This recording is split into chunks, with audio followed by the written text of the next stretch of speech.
1700, the sickly and childless King Charles II of Spain died, bringing an end to almost 2 centuries of Habsburg family rule over the Spanish Empire.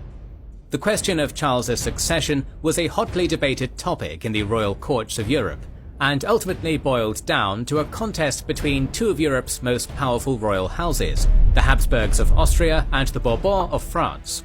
Whichever family gained the Spanish throne would reign over not only Spain itself, but also her vast and rich overseas empire. In 1701, this dynastic contest between the Habsburgs and Bourbon over Spain's throne would escalate into a full-blown European conflict, one which would see the debut of some of the 18th century's greatest generals.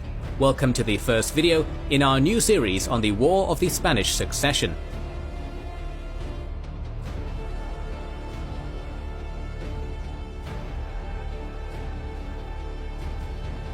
The earliest causes of the War of the Spanish Succession can be traced back over 2 centuries before it began.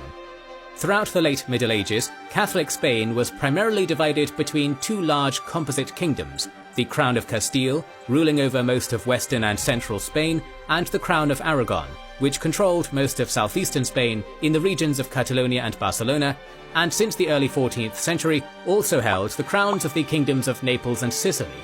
In 1469, these 2 crowns were brought into dynastic union through the marriage of Isabella of Castile to Ferdinand of Aragon, bringing about a united Catholic monarchy in Spain for the first time. When Isabella died in 1504, the Castilian parliament, known as the Cortes Generales, chose her daughter, Joanna, as the new queen. Joanna was married to a Habsburg, Philip, son of Holy Roman Emperor Maximilian I and Duchess Mary of Burgundy. This didn't sit well with the aging yet still powerful Ferdinand, who had his daughter locked away in the royal palace of Tordesillas on charges of alleged insanity. Philip, now King of Castile as Philip I by way of his marriage, died in 1506 under mysterious circumstances, possibly from poisoning by his father-in-law. Ferdinand was now sole ruler over the Spanish monarchy, but when he died in 1516, the Spanish crown once again reverted to the Habsburgs through Philip and Joanna's son, Charles. When the 16-year-old Charles I ascended to the joint thrones of Aragon and Castile as King of Spain in 1516, it marked the definitive consolidation of Habsburg control over the Spanish monarchy. 3 years later, his paternal grandfather Maximilian died, and Charles succeeded him as Holy Roman Emperor. Charles V, as he was now known through his imperial title, was now arguably one of the most powerful men in all of Renaissance Europe, ruling over a dynasty that controlled the Holy Roman Empire, hereditary Habsburg lands in Bohemia, Austria and Hungary, the kingdoms of Naples and Sicily, states in northern Italy and the Low Countries, and Spain.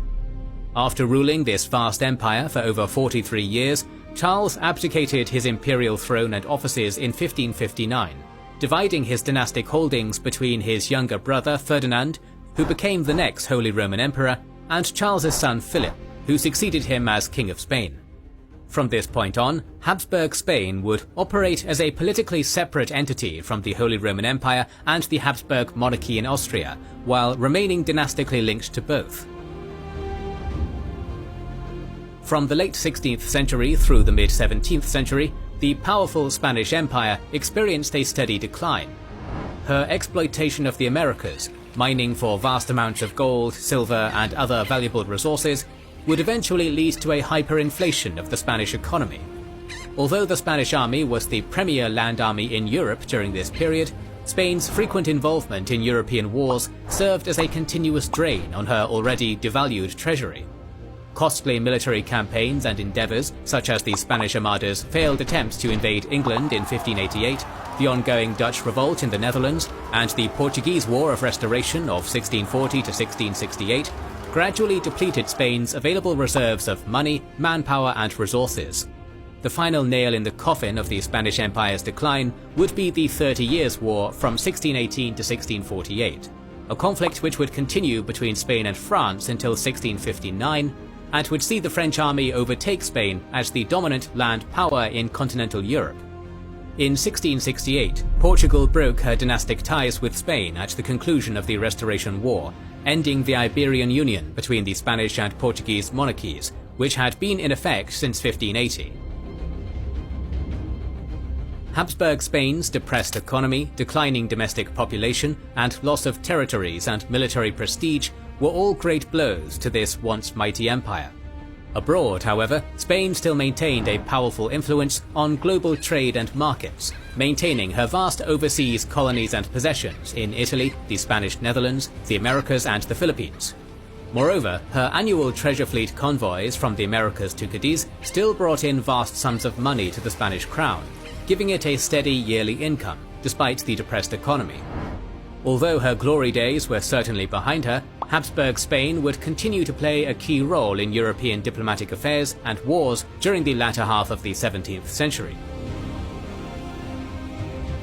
Spain's loss in prestige and territory would be France's gain. The conclusion of the Franco-Spanish War in 1659, with the Treaty of the Pyrenees, presented a new reality. Spain had declined to second-rate status, while the Kingdom of France now stood as Christian Europe's preeminent land power. Through the skillful maneuverings of Cardinal Mazarin, the chief minister to the King of France, the treaty provisions included the marriage of Spanish King Philip IV's daughter, Maria Theresa, to young King Louis XIV of France, ensuring that future Bourbon claims to the Spanish throne were strengthened. France stood poised for greatness under Louis XIV.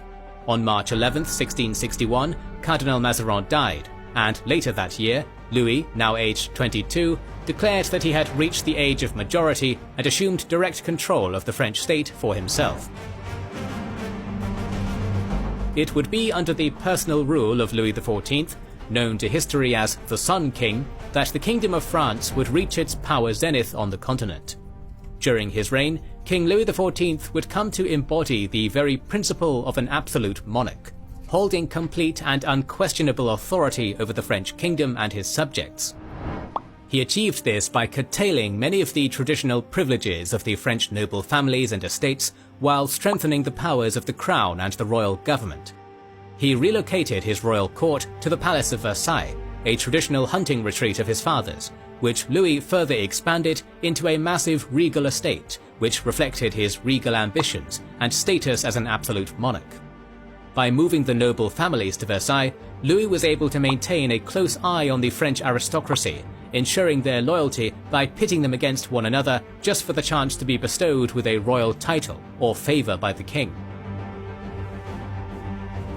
Louis's ambitions were not just confined to France.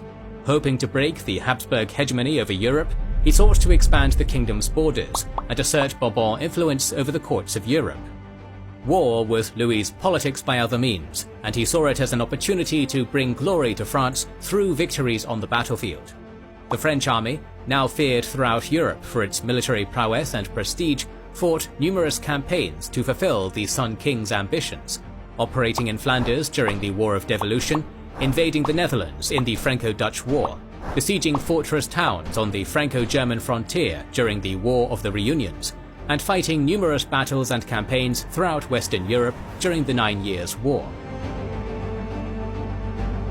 Following the Franco-Dutch War, Louis emerged as Europe's most powerful monarch, and his aggressive foreign policies gained the ire of his contemporary rulers, such as Prince William of Orange and Holy Roman Emperor Leopold I. In September 1688, Louis sent an army across the Upper Rhine to extend French influence into the Holy Roman Empire, triggering the 9 Years' War. He believed that Austria, busy fighting the Ottoman Empire in the ongoing Great Turkish War, would be unable to effectively react to his incursions. However, Louis had miscalculated the resolve of his rival monarchs to keep his aggression in check, and in 1689, the Dutch Republic, England, Austria, Spain, and Savoy joined together in a coalition opposing France known as the Grand Alliance. Among the many enemies Louis had made through his wars, perhaps none would prove more tenacious than the Dutch stadtholder William of Orange.